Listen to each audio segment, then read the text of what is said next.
Welcome everyone to Love at First Science, and this is a different podcast today because normally what we do is introduce a guest. We're normally online. Today we're not only in person, but I'm going to be introducing you to my brand new co-host to Love at First Science. I'm so excited to be here with Celest. For those that don't know me, my name is Barrett. Celeste and I run our business together, Alba Yoga Academy, and we have the biggest plans for this podcast going forward. I can't wait. I know, and I'm so grateful to you, Hannah, because guys, running a podcast is a lot of time, a lot of energy, and I was thinking, I think I'm gonna have to shut it down.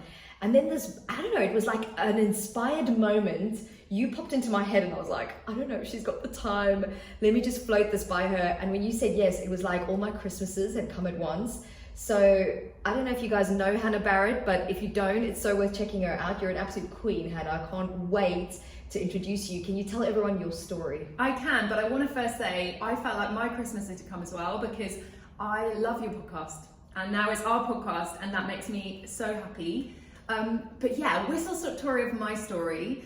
I am a yoga teacher, I'm a yoga teacher trainer, but I wasn't always this. I was a maths geek for many, many years. I worked as an actuary for nearly 10 years and I had a job that I loved, but it was extremely stressful, extremely long hours. And then I got pregnant with my son, and after I had my son and thought about going back, I just thought, I can't do this. I don't want to do this. I don't want to miss the whole of my son's life, but also I am stressed all the time. My nervous system was shot.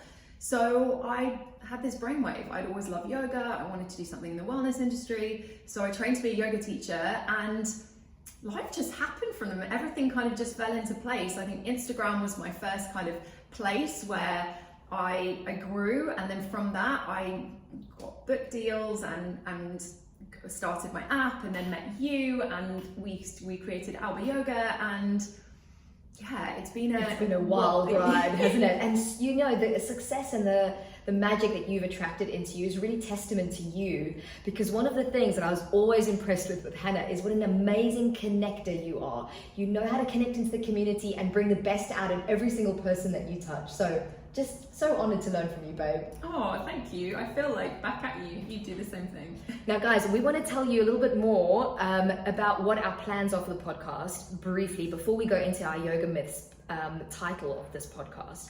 And we just wanted to say that moving forward, our big goal is to keep providing free educational content to you guys that is of the highest level possible.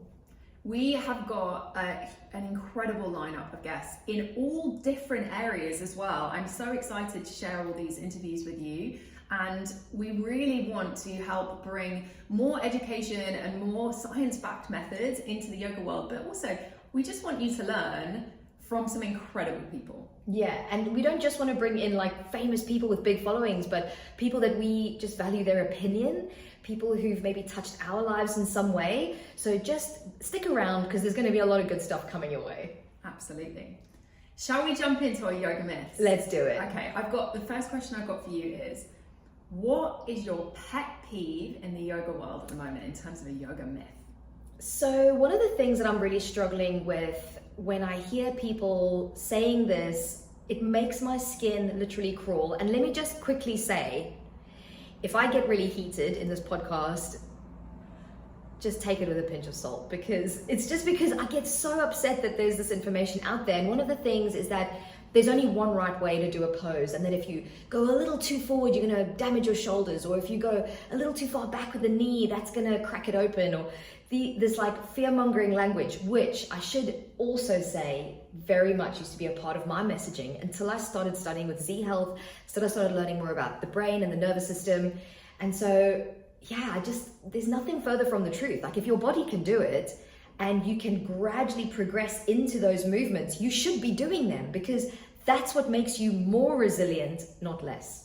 And I think we'll say this lots in this podcast, and especially when we're together, but it all goes back to intention. Why are you doing whatever movement you're doing? And if you're doing, I don't know, an example, or we were looking at bird dog yesterday, like lifting your leg in a tabletop pose. If you're doing that to build glute strength, then amazing. Do that with like thinking you've got something heavy on your back and amazing, and you're going to think about your glutes. But if you're kind of thinking about moving the pelvis or thinking about back bends, then maybe just lifting it up and having some movement, that's okay. There's not one right and one is not, life is not black and white, there's shades of grey. And especially when it comes to the human body, because what we need to then add into the mixer is something called context. And I feel like this is where social media gives the people who are viewing the content a disservice, because it doesn't have enough time to explain that context needs to be applied to every single scenario, every single situation. So you'll have people talking about the fact that neutral spine is incredibly important and you've got to maintain it at all times. And you'll have some people that'll latch onto that because obviously that kind of black and white thinking sells well on the internet.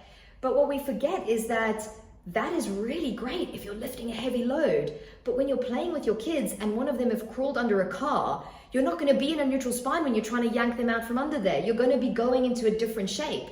So if all you've ever trained is a neutral spine, and that's the only map your brain has of how your spine is meant to be, when you go and grab your kid out from under the car, that's going to be really threatening to the brain. And that's what we're trying to avoid. Yeah, and it's not obtainable as well. If you think about working at a desk all day, no one's going to be sitting there with a perfect neutral spine. And actually, you don't want to be doing that. What's more important is you want to be getting up and moving your body in all kinds of different ways regularly. Like if you're sitting there with a neutral spine, that doesn't tick, okay, I'm going to be great, I'm never going to get injured, I'm going to be pain-free. That's just not true. No, and this is the thing, like whilst certain postures are really brilliant for certain tasks, I've mentioned heavy lifts, and this is where neutral spine can be useful. We have to remember that if you never come out of a neutral spine, that is as harmful to your body as being in a quote unquote bad posture. Let's call it slouching or a sway back. It's whatever posture you're stuck in, that's actually not going to be very helpful to you. Yeah, absolutely. There's so much more I can say on this, but what I will say is, and this is kind of like a big theme for me in the way we've educated our teacher trainers, is please don't be afraid of your body. You know, like fear sells. You hear people say, don't do this because X and Y, Z will happen. And it's really not true, because again, let's use quickly chaturanga as an example, where some people say don't go too far forward. Some people say don't go too far back. And it really depends on the person, because some people are very symptomatic when they travel forwards. But if your goal is to learn how to do a planche, you have to go forward. Mm-hmm. That's the context part that I feel is often left out of the conversation. Absolutely, couldn't agree more. Would you like to hear my pet peeve? Go for it. Now, this is something that I have learned about through the years, and at one stage I probably wasn't teaching it right. And it's about the core, and it's about core engagement and what is right in terms of core engagement. And I think what we know so much more now is that you don't want to be walking around engaging your core all the time, bracing your core, always having it on. What is really important is that our core and our deep abdominals, it's a system in our body, and it's a system that works together. Like our diaphragm is one of our main deep core muscles, along with our pelvic floor, and they work together. So you breathe in, the diaphragm contracts, the pelvic floor lengthens and goes down. You breathe out, the diaphragm comes back and the pelvic floor lifts and contracts. And they work together. And if we're constantly holding our core, the pressure system doesn't work properly. And what we want our bodies to do instead, and I know this from working with so many postnatal women as well, where you're kind of trying to retrain the brain, is that you don't want to think about core engagement. Thinking about kids as well, we use this example a lot. Your child runs up to you, jumps into your arms. You don't want to be thinking, okay, deep abdominals in, belly to spine, draw the hip bones towards each other. It's not going to happen. You want the kid to jump into your arms and your core just to work as you want. So it needs to work in an anticipatory way. You've got another reflexive way. And that goes for posture too. We imagine controlling your posture consciously every minute of every day. We don't have the mental capacity to deal with your working memory in coping with life and to put that into the mixer. We need it to be reflexive. And this is where learning about the brain gets really cool. Because if those systems are not working effectively, instead of us telling someone to consciously focus on it, which isn't sustainable, we can actually get people there quicker and more easily. And then they don't have to think about it by tapping into those reflexive systems. Absolutely. And Celest taught me loads of like brain drills and stuff which can help with your reflexive core. Sorry, the word muddled up. And so we have this world where still we're getting lots of people going, engage your core, engage your core, engage your core throughout a class.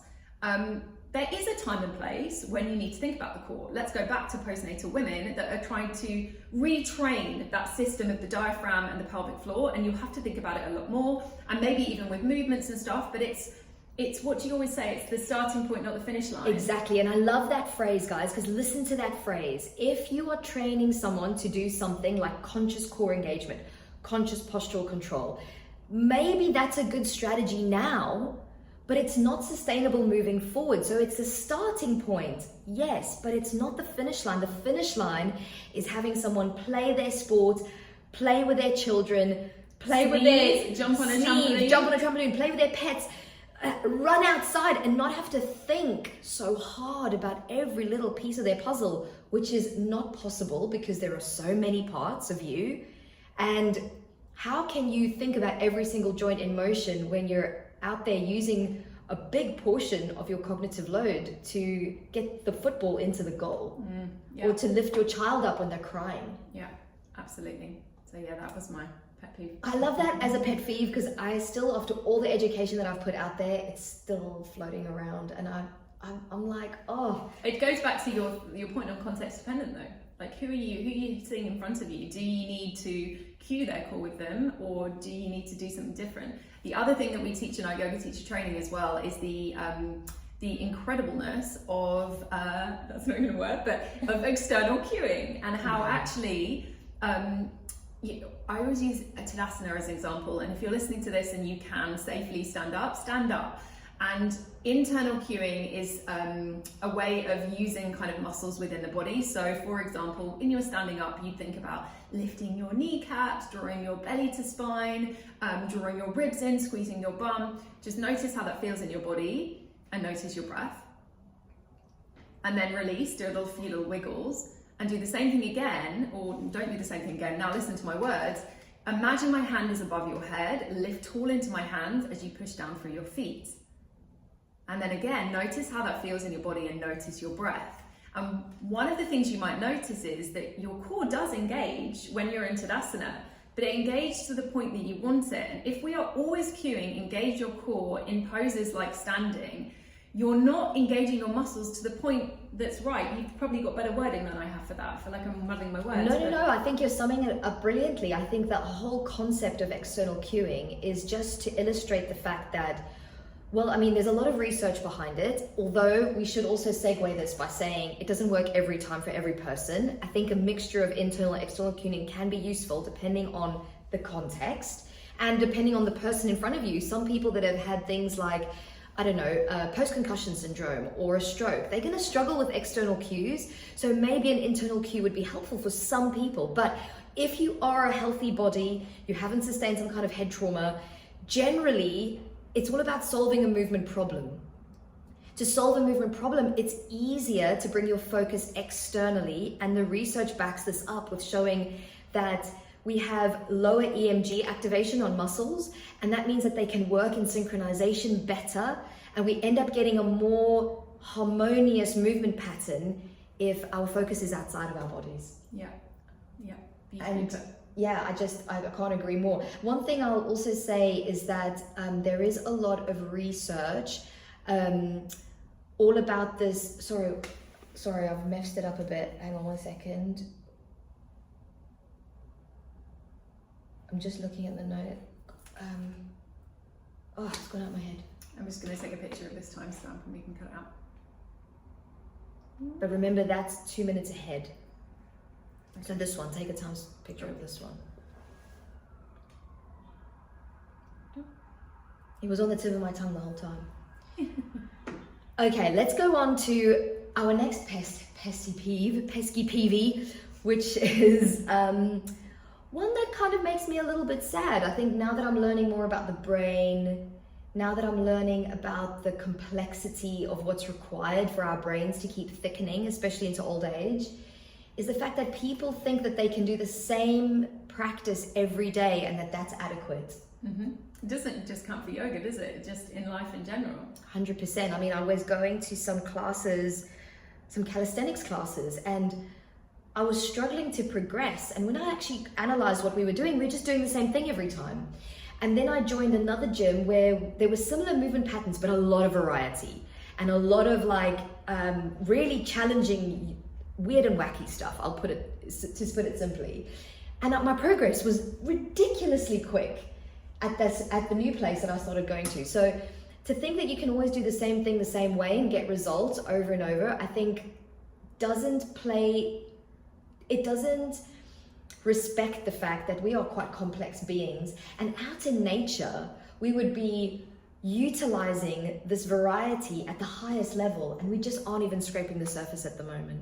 Also, challenge is fun. Like, our brain enjoys challenge, our body enjoys challenge, and we're not knocking it. If you, for example, loved an Ashtanga practice and you wanted to do that 3 times a week, say 6 times a week, we're not saying you can't do that. If you feel good doing it, like really tune in, like how does it feel in your body, but maybe mix it up a bit. So for example, Ashtanga, maybe you need a little bit of hamstring strength and glute strength and things like maybe bring in some resistance bands or some weight, or maybe you run or whatever it is, but think variety is the spice of life. We need that, just like we need, 50 plants a week, we need to think about moving and challenging ourselves in our body in different ways.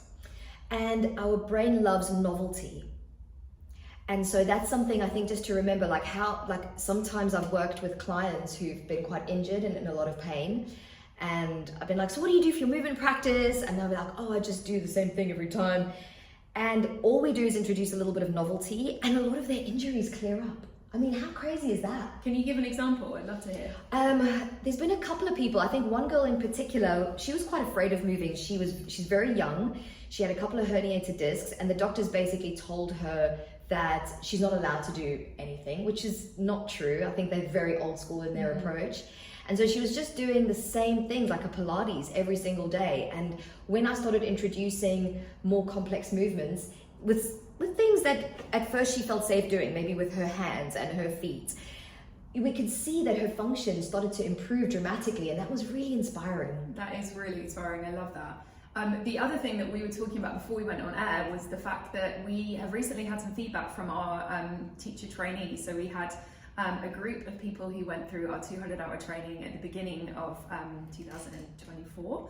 And so many of them have reported that they started off with things like chronic pain or pain in areas of their body that has basically become a thing of the past, because they've learned more about pain, more about their bodies, more about how to move, and about the language. Absolutely. And in fact, do you think it would be inappropriate for me to bring some of them up here? Check me out. So for example, this amazing lady was saying that prior to the 200-hour, she had C5, C6 bulging disc. Just pause a second. I want to just make sure we have these. Can we just take a time stamp, just so Kate knows to do it. Cool. Kate made these. No, I know, but we should probably cut that bit out where you're like, do you think this is wrong to do this? Oh, okay. So just maybe, I don't know why that's, oh yeah, that's the timestamp there. Yeah. Okay. Emma. Okay. So one of the things that we just thought would be really cool to share is some of these testimonials. For example, this lady, Emma, she said that prior to the 200-hour training, she had a C5, C6 bulge. She had impingement on her ulnar nerve, tingling sensations in her fingers. And she said that since she learned some of the principles in our training, such as neural flossing, being consistent in her training, learning how to strengthen up, the pain I once felt is now non-existent. I mean, that was just music to my ears. I love that. And she even said that she's working on her handstands again, which she hasn't done in a long time. Yeah, and the next one's from Caroline. And she said, I used to get different injuries over time practicing yoga. At that time, I was convinced I was doing something wrong. I was in a pursuit of having the perfect alignment, or I'd injure myself again and again. Now, because of this training, I understand more about the neurobiomechanic and pain. I'm not afraid anymore of moving in the wrong way. It changes my relationship with yoga and my body. Now I know there's no wrong way of moving, and pain is an output. If we look at the biggest picture and understand our unique nervous system, we can have the power to influence that. It's empowerment, isn't it? It's empowerment of people who actually are afraid, because it all comes down to fear, right? It does, and that's one of the main things in pain research. When we looked at what is the biggest risk factor for pain, it was fear.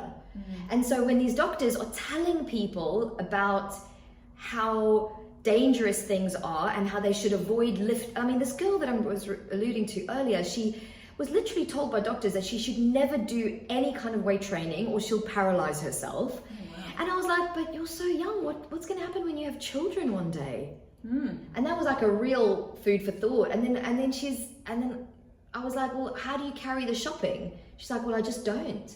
Oh, wow. I was like, oh my God, you're going to get so weak. How are you going to cope with, how are you going to move house one day? Like, you need to be able to put your body under some stresses so that it's ready for the real world. Yeah, absolutely. It was a bit sad. We'll share one more testimonial. This one's from Kira. Bless Kira. She actually dealt with chronic pain since she was a little girl. She had undiagnosed hypermobility.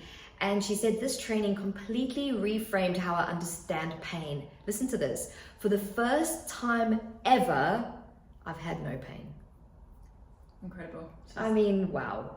And I think that that's also why we are so passionate through this podcast, through the videos that we share on YouTube, through our Instagram and our training. We just want you guys to not be afraid of your bodies. Yeah, not be afraid, because there is you were speaking earlier about how we have like so little time now. Everyone has so little time. So on social media in particular, people are hooking people in, and they're hooking people in by scaring them, because being scared sells whatever program, but that you will never see us doing that. No, well, we're going to do our best to always share high-level science-based information, and that's harder for us because it's easier to say, oh, if you do something with the wrong posture, you're going to hurt yourself.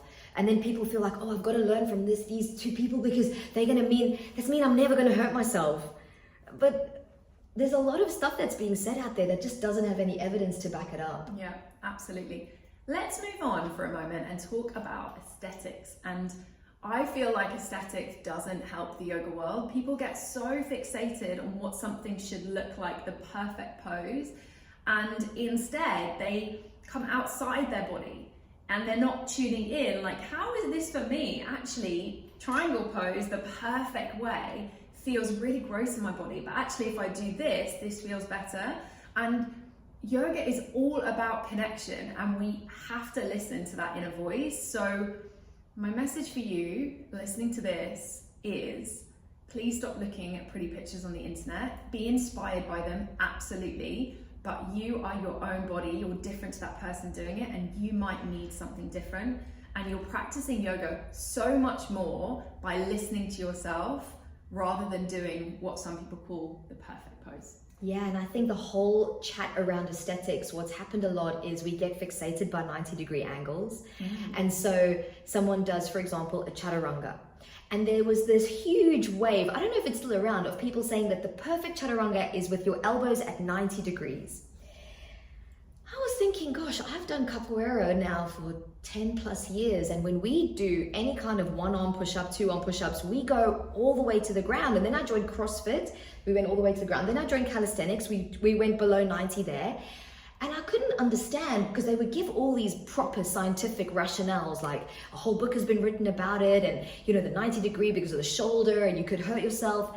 And I was thinking, but the beginners in calisthenics are putting their knees down and going lower than 90. I couldn't get my head rounded. And now actually there's literally no research to back up what was being said. And if anything, what I want you guys to take away from this chat is, if your body can do it and you can gradually get your body to do it, it's worth doing it because it increases your physical resilience. Yeah. That is the perfect point as well. If you've never done a push-up before, we're not telling you to like jump on the floor and go below 90 because that's the right way. The point is, there is no right way. And what you might need is, knees down and a tiny little push-up to start, but you're working towards, like, don't be put full off. range. Yeah, exactly, full range. And also the same thing I think happened with knees. Like when you're in a warrior, you've got to have the perfect 90 degrees. And then people were like, but hang on, like the knees over toes, guys, he's smashing it, helping rehab so many people. And like, how would you go upstairs? Get stairs or do a squat? Like the knees over toes is just basics for the ankle and the knee joint and even the hip to function well. I know. It's one of those, I don't know if you get it in your classes, though, whenever I put it into a class, like a really long high lunge, and then you like shift the knee forward. people are like, oh, so I always feel like I have to Explain yeah, yourself. exactly, educate a little bit, and then people are like, oh yeah, of course, knees go over the toes all the time, and it feels good. Like, and if it doesn't feel good, then that you know something about yourself, and then you've got something to work towards. That 100%. doesn't mean that you're never going to be able to do it, but you know. And I think a lot of what's happening out in the world is that people struggle with movements like knees over toes, not because the movement is bad, but because they've never done it. Mm-hmm. They don't have a map for it, and so the brain senses it as threatening. Yeah, and what does that mean? It means that it can give you pain. Exactly, and then that means that ultimately we need to, as you said, gradually move towards it systematically to make it less threatening for the brain. Yeah. Do you have any last pet peeves that you want to talk about? There's quite a few. There's still some out there, like relax your glutes in a back bend, or just draw your shoulders down when your arms are elevated. These are biomechanical things that are very natural to do in your body. Like if you go into hip extension, glute activation feels very normal, very natural, but it's been vilified in the yoga world. When you reach for something up really high, your scapular elevation would help you get that thing down. Again, I think due to dance aesthetics, that's kind of been edited in our teaching cues within the yoga world. So there are loads more, but I think that the ones we've shared kind of sum up perfectly to A, not be afraid. That's the worst thing you can do for yourself or anyone else. And B, just to really trust your body, because your body is so much smarter than you or any yoga teacher or any physio on the planet. Yeah, and move in a way that you love, that is fun, because then you'll come back to it and that's good for you. And listen to your body, what's it telling you? And, you know, don't be put off by challenge, but at the same time, don't push yourself so much into something that it's not right for you yet. Exactly. Peace. Thank you so much for introducing me today and for our little chat. Yeah, thanks for listening, everyone. It's been an absolute pleasure. We are beyond grateful for your presence. And please do share if you guys have got any ideas for future podcasts or future people that you want us to interview. We are here to listen. Reach out to us through Alba Yoga Academy and have a beautiful day.